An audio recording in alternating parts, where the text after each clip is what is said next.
Hey, welcome back to Gigster and The Pooch. Of course, I'm talking to Professor Pooch, David J. Spangenberg, and I am Ryan Michael Galloway.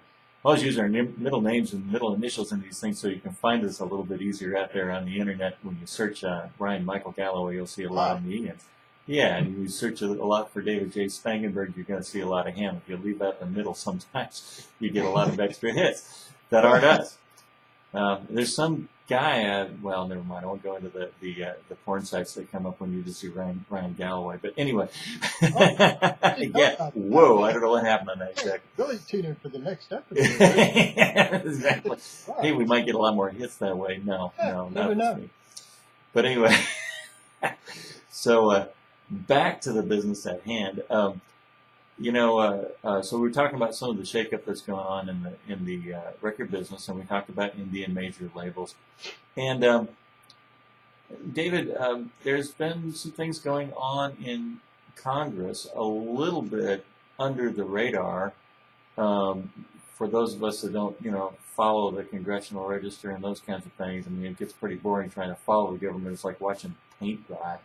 But I don't think anything's going to get slipped in on the end of this lame duck session. I suppose you never know. But there's a whole bunch of people coming back after the beginning of the year when they get sworn in as the new Congress.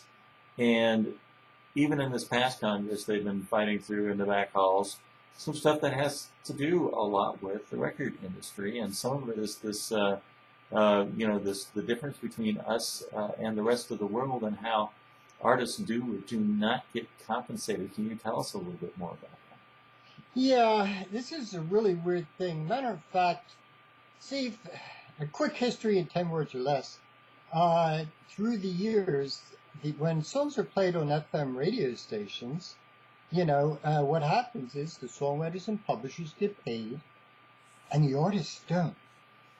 We're one of 3 major countries that does not pay the artists and record companies when the songs are performed on the radio.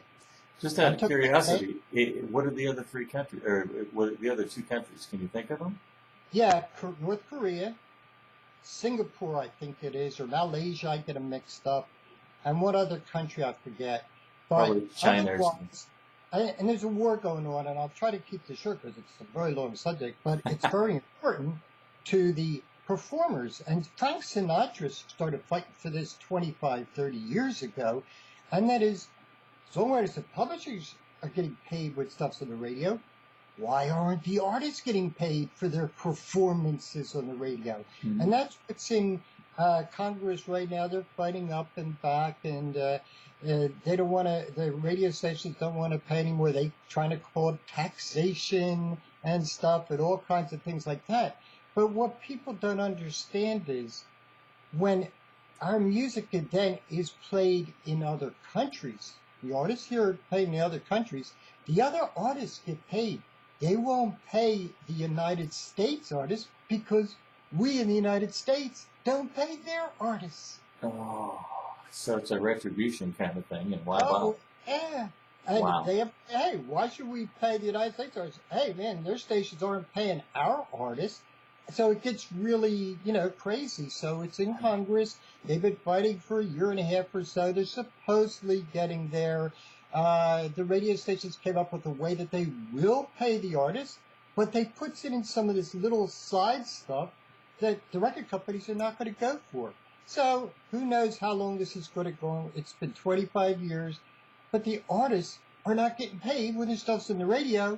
I'm talking about FM, AM, FM radio. We're not talking about the terrestrial, the cloud stuff and the internet satellite stuff. And internet, yeah, all that. Yeah, that's why it's very important for the internet stuff for the artists to sign up with Sound Exchange, because the artists and record companies, if you're an artist and you have an indie label, you sign up twice on Sound Exchange, because at least you'll then get paid for the internet and satellite transmissions and stuff where stuff's played. David, that's a really good idea. Let's go ahead and talk about Sound Exchange in the next segment. I know we've done a little piece on this, but I don't think we can talk about that enough. That's a really important one. How's that? You want to move on a new segment as far as that? That's good to me. Super. Remember, The mystique should be in the music.